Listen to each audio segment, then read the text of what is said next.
এক সেকেন্ডে বলুন তো এই মাংসটা কিসের মাংস? বলতে পারলেন না তো? চলুন দেখে নিই তাহলে পুরো ভিডিওটা দেখলেই বুঝে যাবেন। তো এই রান্নাটা করতে হলে কিন্তু কড়াইতে অনেকটা একটু বেশি তেল দিতে হবে, কারণ এটার ইউএসপি হচ্ছে তেলই, মানে এই তেল থেকেই আপনার রান্নাটার স্বাদ বেরোবে।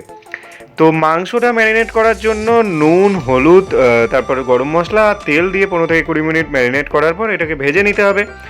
ভাজাটা বেশ ভালোভাবেই করতে হবে এবং তখন দেখে নিতে হবে যে নুনটা ঠিক দিয়েছেন কিনা, মানে একটা মাংস খেয়ে নিতে পারেন।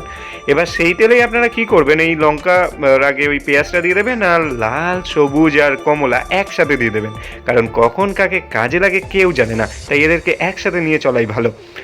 মানে আমি লঙ্কার কথা বললাম, কারণ এই তিনটে লঙ্কাতে আলাদা আলাদা গুণ আছে, কিন্তু লাস্টে কিন্তু আপনাকে ঝালটাই দেবে। আর রান্নায় যদি ঝাল ঠিক মতো না হয় তাহলে তো আপনাদের খাওয়ার কোনো মজাই থাকবে না।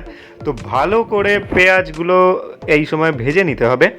অনেকে দেখবেন বলে, আমিও ইনফ্যাক্ট বলেছি, যে নুন দিয়ে দিলে তাড়াতাড়ি সেদ্ধ হয়ে যায় পেঁয়াজটা, কিন্তু এই রান্নাতে আমি আগে নুন দিইনি, আগে 2-3 মিনিট ভেজে নিয়েছি, তারপর নুন আর চিনি একসাথে দিয়ে দিয়েছি। এবারে পেঁয়াজগুলোকে কিছুক্ষণ ভাজার পর 2-3 মিনিট পর আপনারা স্ক্যাবারে আদা রসুনটা কুচি কুচি করে নিতে পারেন, আর যদি মিক্সি থাকে বা বাটনা থাকে তো বেটেও নিতে পারেন, তাতে স্বাদ আরও বহুগুণে বেড়ে যেতে পারে। এবার আদা রসুন যেটা দিলেন সেটাকে ভালো করে আপনাকে তেলে ভেজে নিতে হবে। তার কারণ হচ্ছে অনেকে বলে যে যতক্ষণ এই গন্ধ না যায় ততক্ষণ ধরে ভাজবেন। এবার গন্ধের যদি সেন্স কারোর বাই ডিফল্ট কম থাকে, সে কী করবে, তাহলে 2-3 মিনিট টাইমিং সেট করে নিন, একটু মিডিয়াম আছে আপনারা ভাজতে থাকবেন, তারপর হলুদ দিয়ে দেবেন। হলুদ দিয়ে দিলে আবার এটাকে ভালো করে মিক্স করতে থাকবেন। এবারে ধনে গুঁড়ো দিয়ে, এখানে আমরা মশলাগুলো একবারে দেবো না, একটা মশলা দেবো, তারপর 1 মিনিট মতন আমরা একটু মানে মিক্স করে নেব বা মিশিয়ে নেব, তারপর আবার একটা মশলা দেবো।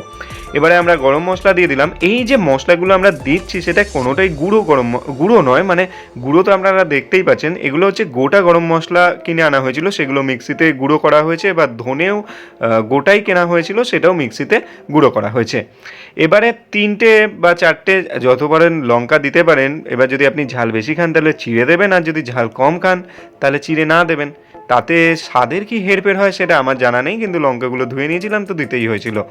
এবারে হ্যাঁ, এই যে আলুটা না আগে আমি ভেজে নিয়েছিলাম, তখন আমার মনে হয়নি যে এই রান্নাটার ভিডিও আমি বানাবো।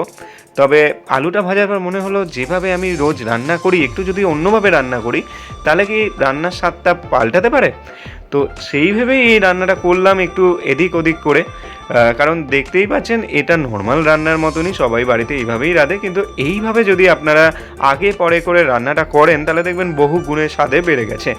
এবার এই মশলাটার সাথে আপনারা মাংস আর আলুটা ভালো করে কষিয়ে নেবেন, কারণ রান্নার আসল স্বাদ কিন্তু এই কষানোর সময়ই থাকে।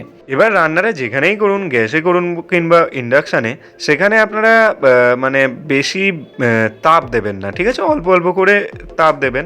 আর এই রান্নাটা ঢাকা চাপা দিয়ে রাখতে হবে কিছুক্ষণ মাঝখানে, তাহলে দেখবেন এই রান্নাটা থেকে আপনাদের জল বেরোচ্ছে, সেই জলেই আমরা এই মাংস আর আলুটা সেদ্ধ করার চেষ্টা করব। তার আগে ভাজা আছে যখন, তখন বেশিক্ষণ লাগবে না।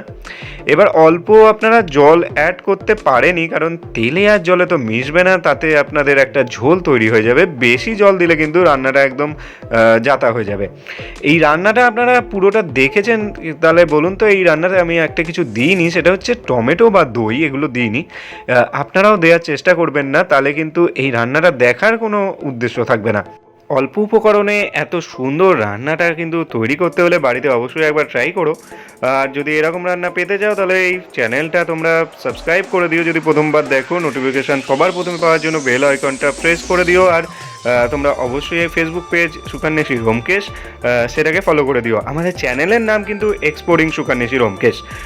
যারা সাবস্ক্রাইবার বন্ধুরা আছো তারা এই রান্নাটা প্লিজ সবার মধ্যে সরিয়ে দিও। রাতে রুটি হোক কি পরোটা বা ফ্রাইড রাইস হোক কি সাদা ভাত, সব কিছুর সাথে এই রান্নাটা খুব ভালোভাবেই যাবে। আর যারা রাতে ঠান্ডা ঘরে অন্য কিছু খাও তাদের সাথেও বেমালুম চলে যাবে।